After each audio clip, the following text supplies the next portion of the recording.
नमस्कार. हो हो हो भाऊ, तर कशा आहात तुम्ही? विद्यार्थी मित्रांनो, डिजिटल मराठी 09 म्हणजे ऑनलाईन या यूट्यूब चॅनल तुमचं सरचं स्वागत आहे, वेलकम आहे. भाऊ, व्हिडिओचा थंबनेल बघून तुमच्या लक्षात आलं असेल नेमका हा व्हिडिओ कशावरती होणार आहे ते. मित्रांनो, आज आपण या व्हिडिओ अंतर्गत जी अप्रेंटिसकरिता वॅकन्सी आलेली आहे तिच्या निगडीत सविस्तर माहिती व्हिडिओ तुमच्याकरिता भावांनो आपल्या यूट्यूब चॅनलवरती घेऊन आलेलो.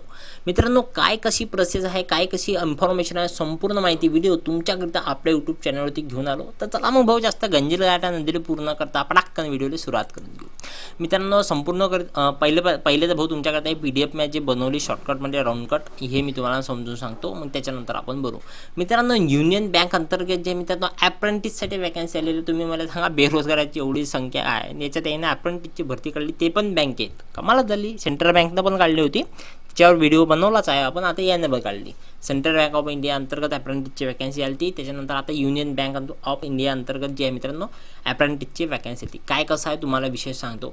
मित्रांनो, संपूर्ण भारतभरात ही भरती प्रक्रिया राबवण्यात येते आहे अप्रेंटिसची. यामध्ये जवळपास 1865 वॅकन्सी रिक्त ठेवण्यात आलेल्या आहे. यामध्ये मित्रांनो कोण अर्ज करू शकतो? जर तुम्ही 10वी पास असाल, शंभर पोट्टर आहे ते BA करून घेते, YCM मधून ओपन युनिव्हर्सिटीतून करून घेते, काही ना काही थुका थाका लावून कॉपी गिपी करून पास होऊन जाते ग्रॅज्युएशन. तो तसे मित्रांनो पोरं याच्याकरिता ऑनलाईन पद्धतीने अर्ज करू शकते. जे भावांनो, एखादी पोरगी असो का पोरगा असो, जे एकदम स्मार्ट राहते अभ्यासानं, तोंडानं नाही, तोंड काय बे आज उद्यानी, जे एकदम स्मार्ट राहते दिमागानं, माइंडनं, त्यांची मेंटॅलिटी स्ट्रॉंग राहते, हे आपण तिकडे पाहिजे नाही. कारण त्याची मॅच्युरिटी, त्याची पॉवर, त्याचा अभ्यास करण्याची शक्ती, याच्यावर एवढा कार्यक्रम जबरदस्त दस आहे का ते. म्हणजे कुठे अप्रेंटिस करू आवा मी, मला पाहिजे नाही बी, मला लागले ते मी करत बी नाही. खतरनाक गंभीर विषय राहते भाऊ द्यायचा. तसं तुमच्यासारखं नाही व्हायला पाहिजे. चुपचाप पद्धतीने अर्ज करून घ्यायचा. ओके. तर मित्रांनो, ही अप्रेंटिसची जी आहे मित्रांनो वॅकन्सी आहे, याच्यामध्ये जवळपास 1800च्या वरती, जवळपास म्हणजे जवळपास 1865 वॅकन्सी रिक्त आहे. याच्यामध्ये जोही ग्रॅज्युएशन पास असाल तुम्ही, तर तुम्ही याच्याकरिता ऑनलाईन पद्धतीने अर्ज सादर करू शकता. जवळपास 1-1.5 वर्षाची जी अप्रेंटिस आहे त्याच्यावर नसते. त्याच्यानंतर वयोमर्यादा विचार केला तर 20 वर्ष ते 28 वर्ष यामध्ये वयोमर्यादा ठेवण्यात आलेली आहे. SC ST करिता 5 वर्षाची सूट आहे, OBC करिता 3 वर्षाची सूट आहे. ओके. त्याच्यानंतर भाऊ शुल्क DDचा विचार केला तर DD एकदम डोक्यात हात लावायचा साहेब, डोकसा खातवाचा आहे, असं वाटतं का डोकसा खाजा आणि त्याच्यातलं उया वळाव. तर मित्रांनो, OBC करिता पुरुष असो का महिला असो, DD म्हणजे DD घ्या. अप्रेंटिसची वॅकन्सी लिहिलं 1000 रुपयाचा DD देऊन राहिले तुम्ही, कोणाला म्हणाव काय म्हणाव नाही का. तर मित्रांनो, OBC कास्टमधून तुम्ही महिला असो, जनरल असो, पुरुष असो, काही असो, तुम्हाला DD ठेवण्यात आलेला 1000 रुपये पकडून चला. बघाय ऑनलाईन पद्धतीने अर्ज सादर करावा लागते. तो घेते कॅफेवाला 100-150. त्याच्यानंतर मित्रांनो DD भाडा लागते, 1000-1100 रुपयाचा कार्यक्रम आहे. त्याच्यानंतर तुम्ही SC ST मधून येत असाल तर तुम्हाला 236 रुपयाचा DD ठेवण्यात आलेला आहे. ओके. त्याच्यानंतर पगाराचा विचार केला तर 15,000 ते 20 वर्ष. म्हणजे मित्रांनो, याच्यामध्ये पगाराचं कसं असतं मी तुम्हाला सांगतो. तुम्ही सिटीमध्ये लागले, रुरलमध्ये लागले, त्याच्यानुरूप तुमचा पगार असते. आता मुंबईसारख्या सिटीत किती 10,000 रुपये पगार देईन का आपल्याला? गावागिवात राहिलं तर 15मध्ये भागून देते बा, 20मध्ये भागून घेते बा. पण चांगल्या सिट्याने, चांगल्या ठिकाणी, जर चांगल्या लोकेशनवर तुम्हाला भरती लागली अप्रेंटिसची, तुमचा चिपकला कार्यक्रम, ते तुम्हाला पगारही जास्त भेटते. ओके. संपूर्ण भारतभरात कुठं नोकरी लागन, काय कामाच्या होईन हे काही सांगता येत नाही. संपूर्ण भारतभरात ही वॅकन्सी आहे अप्रेंटिसची. त्याच्यानंतर ऑनलाईन पद्धतीने अर्ज सादर करण्याचा विचार केला तर गेल्या 29 तारखेपासून या भरती प्रक्रियेला ऑनलाईन पद्धतीने अर्ज सादर करणे सुरू झालेलं आहे. आणि 19 मे हे ऑनलाईन पद्धतीने अर्ज करण्याची शेवटची तारीख ठेवण्यात आली. लगेच परीक्षा ठेवणार आहे यांची जून महिन्यात, May-June एंडिंगले कार्यक्रम आहे ह्या परीक्षेचा. ओके. तर मित्रांनो, अशी ही भरती प्रक्रिया राबवण्यात आलेली आहे. याच्यामध्ये पदे किती आहे एकच आहे अप्रेंटिसचं, जागा किती आहे ते बी सांगितलं, वयोमर्यादा सांगितली, शैक्षणिक पात्रता सांगितली, DD बी सांगितला, त्याच्यानंतर पगार किती राहणार तेही सांगितली, अर्ज करण्याची शेवटची तारीख वगैरे तेही सांगितली. आता तुम्हाला स्मार्ट वर्क सांगतो एक थोडासा एक्सपिरियन्सनं भावांनो. पहा कसं करायचं. एकदम तुम्ही फ्रेशर आहात, नवा गडी नवा रात, आता अंड्यातून बाहेर निघाले. तर काय करायचं भावांनो, या भरती प्रक्रियेला नाही का ऑनलाईन पद्धतीने अर्ज सादर करून टाकायचा. 1-1.5 वर्षाची अप्रेंटिस करून घ्यायची. ही जी आहे मित्रांनो branch union bank of India अंतर्गत ही जी ब्रँच आहे मित्रांनो, याच्यात 1-1.5 वर्षाची अप्रेंटिस करायची. त्याच्यानंतर भावांना काय करायचो, अप्रेंटिस तुम्ही झाली का आपल्याला अप्रेंटिसचं प्रमाणपत्र मिळते. त्याच्यानंतर जे प्रायव्हेट बँक असते, सर्वात मोठी बँक झाली HDFC झाली, त्याच्यानंतर HDFC झाली, पंजाब नॅशनल बँक झाली, जे ह्या विदाऊट नॅशनलाइज बँक असते तिथे जाऊन अर्ज करायचा. कारण तुम्हाला 1-1.5 वर्षाचा एक्सपिरियन्स जर चांगला असला तर त्या एक्सपिरियन्सच्या बलबुत्यावर प्रायव्हेट बँकेत तुम्हाला चांगल्या पोस्टिंगवर अर्ज मिळतो, म्हणजे पोस्ट मिळतो आणि त्याच्यावर तुम्हाला पगारही बऱ्यापैकी राहते. जर तुम्ही अशीही थोडंसं थिंकिंग करून काम करू शकता. आता जर तुमची थोडीशी प्रायव्हेट बँकेत लग्गे असेल का माझ्या जवळ आहे बँकेत मॅनेजर, तर मग तो चांगल्या पदावर तुम्हाला ठेवू शकते ना. कारण त्याचे जे सिनियर रँक ते एकदा फ्रेशरले कसा तुम्ही मॅनेजर बनवसान असा प्रश्न विचारा ना.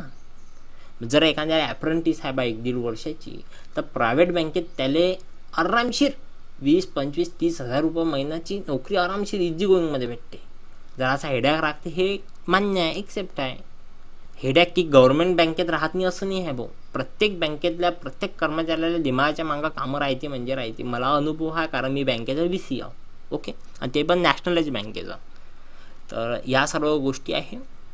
तुम्ही असंही एक स्मार्ट मूव्ह जे आहेत मित्रांनो तुम्ही खेळू शकता, त्याच्यात काही शंका नाही. त्याच्यानंतर मित्रांनो ऑनलाईन पद्धतीने अर्ज सादर करण्याची लिंक आहे. या इथूनच जे आहे मित्रांनो तुम्ही ऑनलाईन पद्धतीने अर्ज सादर करू शकता.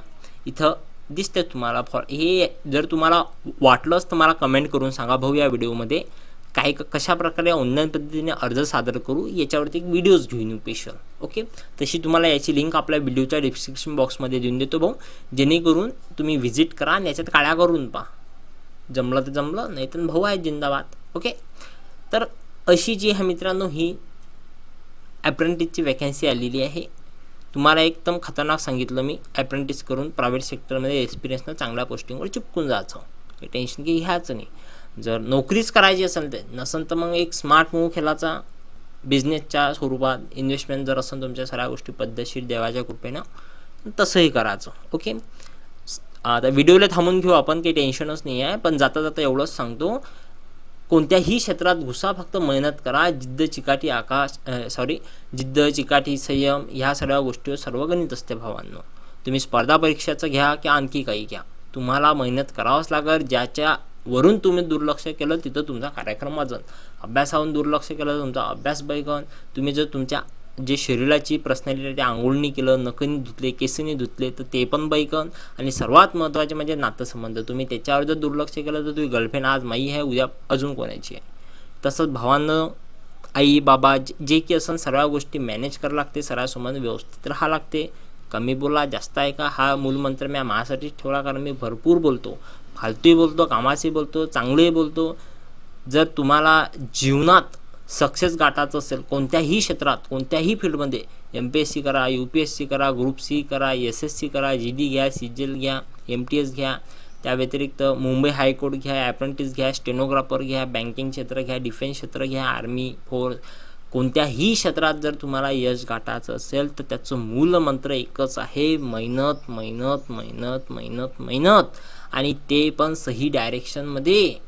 जर तुम्हाला एक राज्यसेवा द्यायची असेल, MPSCच्या मार्फतून UPSC द्यायची असेल तर हे सर्व करण्यासाठी तुम्हाला मेहनतीला पर्याय नाही. जर डॉक्टर लोकांनी कॉप्या करून आपल्याला सुया दिल्या तर आपण देवा घरी चाललो गेलो असतो ना भाऊ. विषय गंभीर आहे. म्हणून मेहनतीले तोड नाही. जर तुम्हाला यश गाठायचं असेल तर मेहनत करावंच लागते, म्हणजे करावंच लागते. आता ती तुमच्यावर आहे. मेहनत करता आज का मेहनत करता उद्या. आज मजा करसान तर उद्या सजा घेसान, आज मजा करसान तर उद्या सजा घेसान, उद्या सजा घेसान तर आज मजा करसान. समजला का बाबा? आपल्यावर सरगणित आहे. आता आपल्यावर आहे आपल्याला काय करायचं काय नाही करायचं. समोर जायचं असेल तर मेहनत करावं लागते. आज जर आईबाबाच्या पैशानं मजा मारली तर मग उद्या सजायला तयार राहा भाऊ. कारण 2-4 वर्ष कुत्र्यासारखं जगून वाघासारखं जगा आयुष्यभर. बाकी तुमची इच्छा. मग आहेच आपण डिजिटल मराठी 09 म्हणजे ऑनलाईन यूट्यूब चॅनल. चला भाऊ व्हिडिओला थांबून घेऊ. बोलण्याचा जरासा राग आला असेल तुम्हाला तर माफी करा. याच्यातून भरपूरशा लोकांना भरपूरशी माहिती मिळून जाते. मला माहिती आहे. तुम्हाला शाळेत कधी शिकवलं नाही राहत की कोणासोबत कसं बोलावं, कोणासोबत कसं व्यवहारावं. आपण शाळेत आपल्याला शिकवते का मोठा माणूस आला तर आपण लहान माणूस खुर्चून उठून बसा, मोठ्या माणसाला मानधन, या सगळ्या गोष्टी नाही शिकवत. समजलं का भाऊ? तर असा जो आहे मित्रांनो हा अप्रेंटिसचा व्हिडिओ तुमच्याकरिता घेऊन आलो. व्हिडिओला थांबून घेऊ. धन्यवाद.